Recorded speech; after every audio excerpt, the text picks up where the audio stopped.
train trip from Strasbourg to Mulhouse and then on to Zurich will showcase how easy it is to use your Interrail pass on regional European trains. A lot of people have been put off using Interrail because of the additional cost involved when booking places on high-speed trains.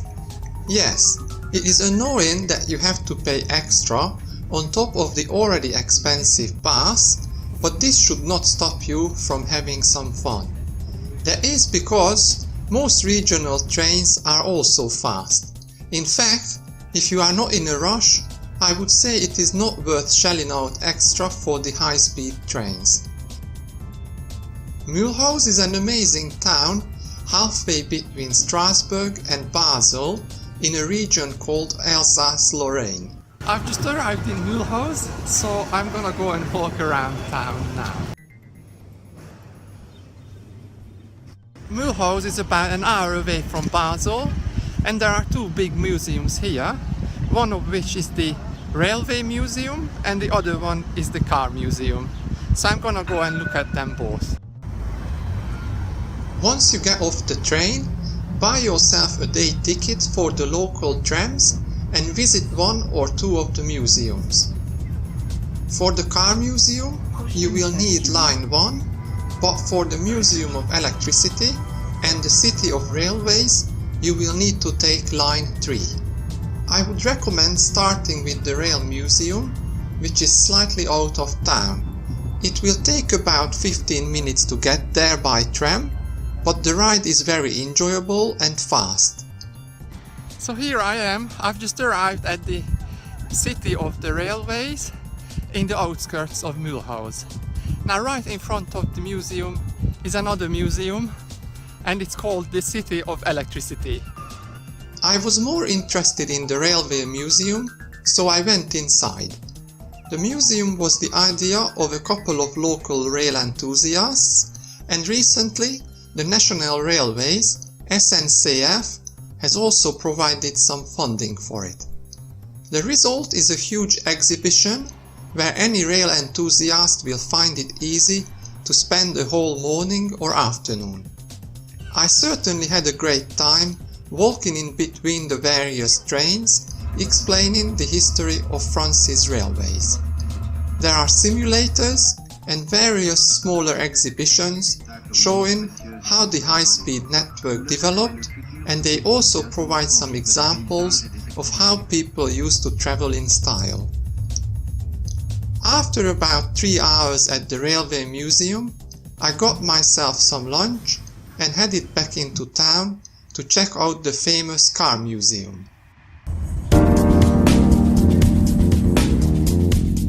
The tram was so fast that it often overtook the freight engine on the parallel track.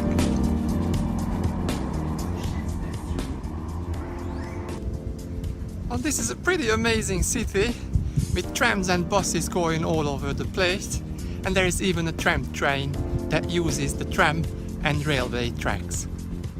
All tram lines meet in the city centre, at the shopping centre, and again at the main railway station. I got off Line 3 at the city centre and changed to Line 1 there. After about 10 minutes on the tram, I arrived at the Car Museum. Now I've trekked across the city to arrive at the Automobile Museum. The Car Museum is simply massive, with hundreds of cars on display. There is also a racetrack where they showcase the cars, and if you pay, you can even test drive them.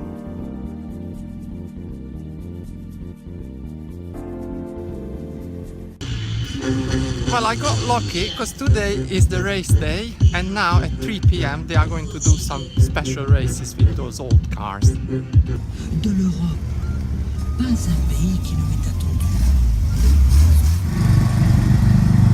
Voici donc, mesdames et mesdemoiselles, Bugatti. Si vous... J'ai une tenue de route incroyable. Par l'air éclair. Tu te pousses un peu, s'il te plaît. C'est à moi. Du genre. J'ai moi aussi un petit secret à dévoiler. La nouvelle française d'inspiration américaine. Avec... Et c'est pour qui celle-là?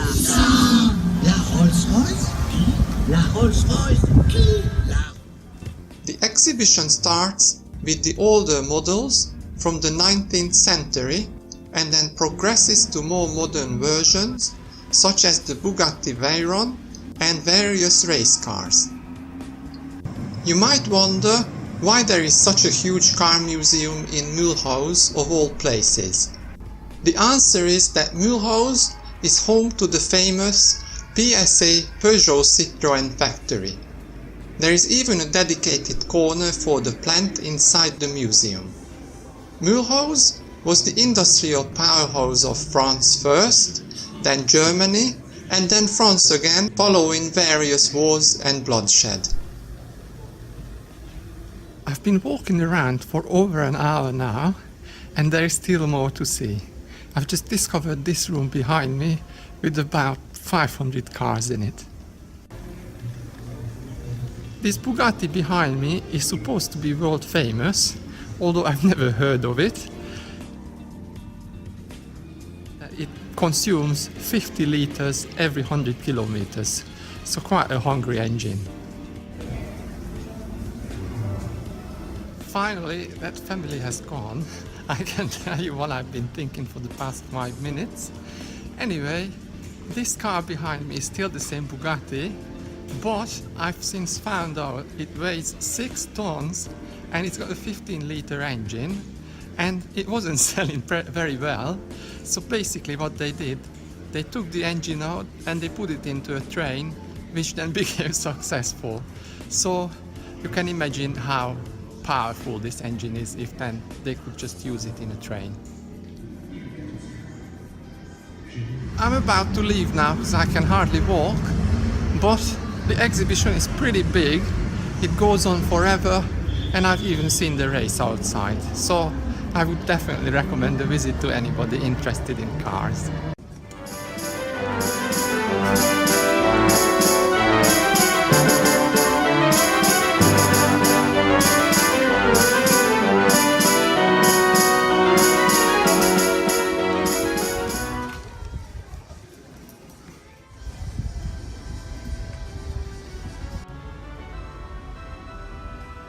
I'm just outside the train station now, about to catch a train to Basel and then Zurich.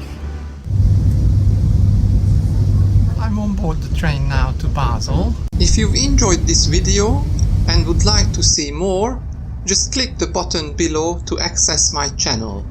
Also, please don't forget to subscribe to my blog and YouTube channel.